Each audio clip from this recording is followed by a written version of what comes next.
देश में काम करने वाले तमाम संगठनों के समर्पित कार्यकर्ता,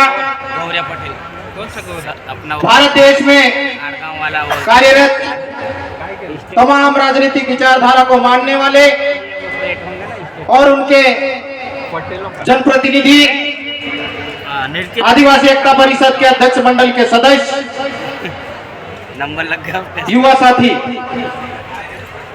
मैं 2-3 नारों के साथ में अपनी बात को प्रारंभ करूंगा, लंबी नहीं बोलूंगा। सारी बात इस मंच से हो चुकी है, बहुत ही ठीक ढंग से इस मंच के माध्यम से बहस चल रही है।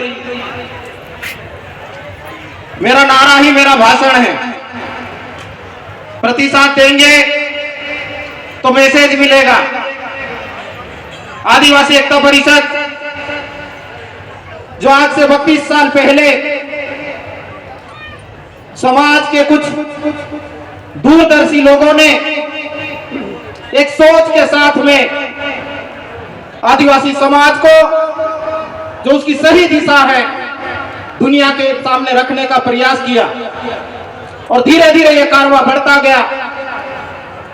पहले 300-400 लोग पहले सम्मेलन में इकट्ठे हुए और आज की तारीख में इस पांडाल में जगह नहीं है, इस परिसर में जगह नहीं है। ये आदिवासी एकता परिषद की ताकत है, आदिवासी विचारधारा की ताकत है।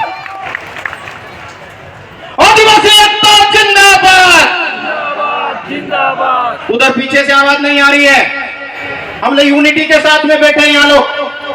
आदिवासी एकता जिंदाबाद, जिंदाबाद, जिंदाबाद।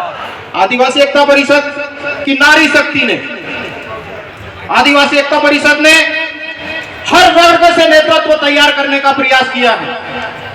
एक समय ऐसा था जब नारी शक्ति इस मंच पे आती थी तो डरी सहमी सी बात करती थी, लेकिन आज जाबाज महिलाएं, 10 से 15 महिलाओं ने नानीवली पालघर से महिला बाल और प्रकृति सुरक्षा यात्रा का शुभारंभ किया और पूरे 13 दिन का भ्रमण करके, 5 राज्य का भ्रमण करके समाज को जागरण का काम किया। मैं एक नारा उनको समर्पित करना चाहता हूं। नंदाबाई भी, उनका संघर्ष, वो यहां आकर अपनी बात कहते हुए रो रही थी, उनको अभी भी दर्द है।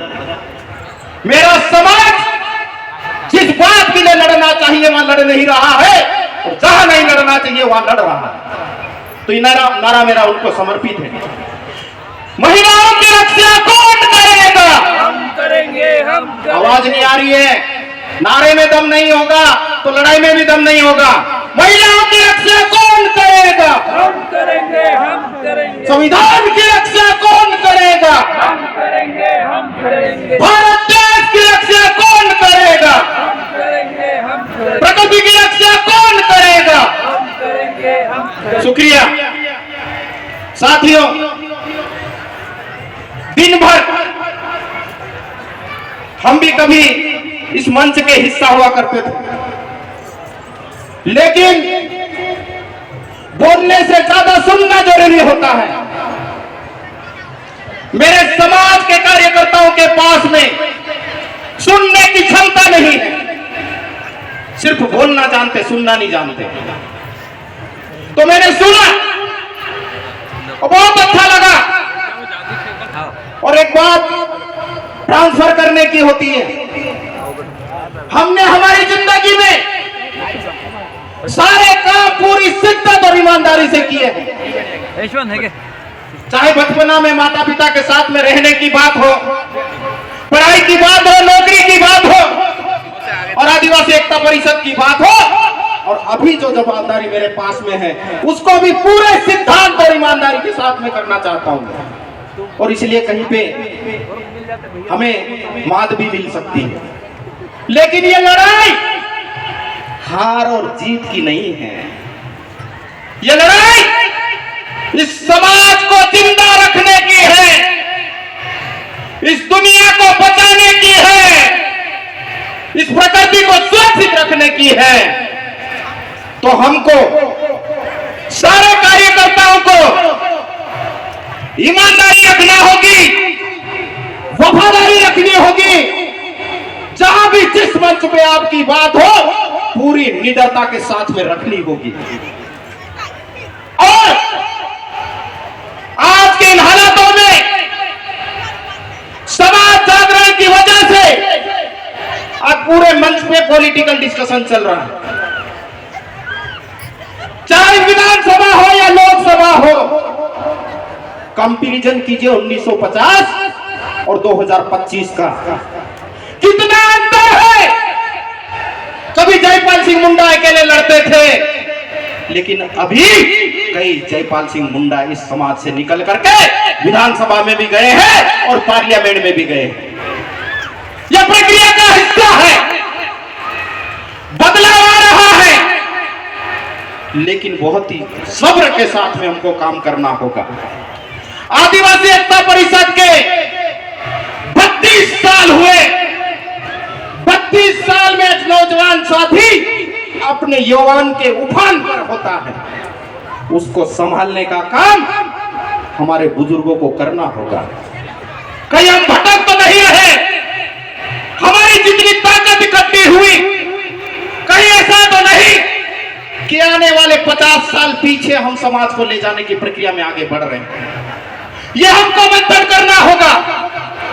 जितने युवा समाज के लिए आ रहे हैं उनको हम सैल्यूट करते हैं, एक हाथ नहीं 2 हाथ जोड़ के सैल्यूट करते हैं, लेकिन हमारी प्रक्रिया, हमारी दिशा, हमारे कार्य सही होना चाहिए ताकि आने वाला समय हमें याद रखे। जैसे कि लोगों ने नाम गिनाया, मैं नाम नहीं गिनाऊंगा महापुरुषों के, तो उसके लिए आदिवासी एकता परिषद ने आज थीम दी है, मूल बीज ही जलवायु परिवर्तन का समाधान है। जितने युवा आए हैं, युवा सबके टारगेट में हैं, मेरे भी टारगेट पे हैं। युवा साथियों को समझना होगा कि आखिर ये मूल बीज की लड़ाई है क्या। राजनीति तो होती रहेगी, आती रहेगी, जाती रहेगी मेरे साथियों, लेकिन ये जो लड़ाई है ये खत्म होने वाली नहीं है। आपके मूल बीज पे आक्रमण है आज की तारीख में, चाहे भारत देश की बात करो या दुनिया की बात करो, सभी जगह पर भारत के मूल बीज जो है, दुनिया के मूल बीज है, उस पे आक्रमण हो रहे हैं। चाहे जो बीज ओरिजिनल है उस पे आक्रमण की बात है। अब पूरे पंडाल में पूछ लीजिए, घर का असली बीज किसके पास में बचा है? गिनती के लोगों के पास में बचा है। आप पढ़े लिखे लोगों से पूछिए, क्या भाषा का जो मूल बीज है अपने घर में इस्तेमाल कर रहे हैं? नहीं कर रहे हैं। ठीक है, धर्म, पंथ, राजनीति सब बात करना, लेकिन फिर भी आपकी परंपरा की बात पढ़े लिखे लोग, और ज्यादातर पढ़े लिखे लोग इस पंडाल में बैठे हुए हैं। ऐसे कितने लोग हैं जो शहरों में कॉलोनी बना करके बैठ गए हैं और अपनी मूल परंपरा का पालन कर रहे हैं। हम दुहाई देते सब लोग, लेकिन अपने घर में वही परंपरा का पालन करते हैं जिसका तुम बहिष्कार करने की बात कर रहे हो। हमको व्यवहार को स्वीकारना होगा, समझ गए? व्यवहार को स्वीकारना होगा और असलियत को जानना होगा। यदि इस महासम्मेलन में लाखों लोग आ रहे हैं, उन सबको समझना होगा कि ये मूल बीज है, इस साल का थीम है। जैसे हमने बोला, जो भी काम करो ईमानदारी से करो, नहीं तो बोल दो ये काम मुझसे नहीं होगा। तो यहाँ जो आए हैं कुछ सीख के जाना मेरे साथियों, सुना होगा, देखा होगा, महसूस किया होगा, वापस जाके व्यवहार में उतारना। इस मंच पे हर व्यक्ति नहीं आ सकता, बात बोल नहीं सकता, लेकिन अपने अपने इलाके के सामाजिक और राजनीतिक नेता आप सब लोग हो, तो सारी बातें अपने अपने इलाके में जाके वापस कीजिए। और ये जो मूल बीज की बात की गई है आज, पूरे साल भर कीजिए, तब अगले सम्मेलन में मिलना और बात करना कितना परिवर्तन आया। मैं ईमानदारी से कह रहा हूं कि यदि समाज के बीच में सही बात लेके जाओगे तो उसका प्रतिशत मिलेगा। और यह आदिवासी समाज विविधता में जीता है, अनेकता में एकता की बात करता है, और यही हमारी पहचान है। किसी की आइडियोलॉजी कुछ भी हो सकती है, हमें बहुत ज्यादा बात नहीं है, लेकिन जो आदिवासियत है सिर्फ उसकी बात करो, वही आदिवासियों का समाधान है, ऐसा हम मानते हैं। तो मेरी बात लंबी ना खींचते हुए मैं फिर से मेरी माता बहनों को सैल्यूट करता हूं। आप लोग आगे बढ़िए, यह आदिवासी एकता परिषद आपके साथ में है, देश के तमाम संगठन आपके साथ में है। जहां कोई दिक्कत हो हमारे वरिष्ठ साथियों को याद कीजिए। हम महिला नेतृत्व इस देश में खड़ा करना चाहते हैं, ईमानदारी के साथ में।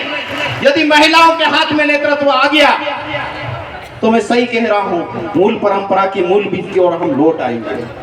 दूसरी बात, इस देश में राज की जहां बात है, आदिवासी कितना ही बेईमान होगा, कितना ही कैसा होगा, लेकिन आज की तारीख में सबसे ईमानदार कौम आदिवासी है। यदि राज की बात करे तो एक बार दे के देखो फिर क्या बदलाव आता है।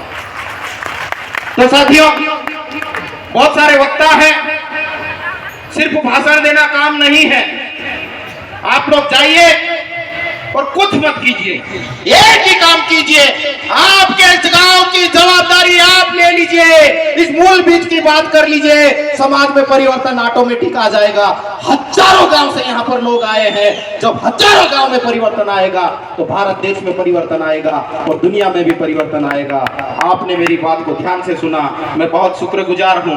आज का कार्यक्रम बहुत अच्छा चल रहा है, 3 दिन का कार्यक्रम है, कल भी रुकना है, कल भी बहस करना है। मैंने कहा ना कि सिर्फ नाचने कूदने घूमने फिरने के लिए मत आना मेरे साथियों। या खाना भी मिलेगा, ढोल भी बजेगा, गीत भी गाएंगे, घूमेंगे भी, लेकिन उसके बावजूद कुछ लक्ष्य के साथ में आए होंगे। उस लक्ष्य को हासिल करना है तो कुछ सीख के जाना। मैं नारे के साथ में फिर से अपनी बात को खत्म करूंगा। जय जोहर का नारा है, भारत देश हमारा है। जोर से गूंजना चाहिए, दिल से निकलना चाहिए, अंतरात्मा से आवाज निकलना चाहिए, ताकि उस मक्कार को लगे कि देश के असली मालिक जाग चुके हैं। जय जोहर का नारा है, अरे जय जोहर का नारा है। अभी तो ये अंगड़ाई है, आगे और लड़ाई है। अरे अभी तो ये अंगड़ाई है, अरे अभी तो ये अंगड़ाई है। मैं आदिवासी एकता परिषद को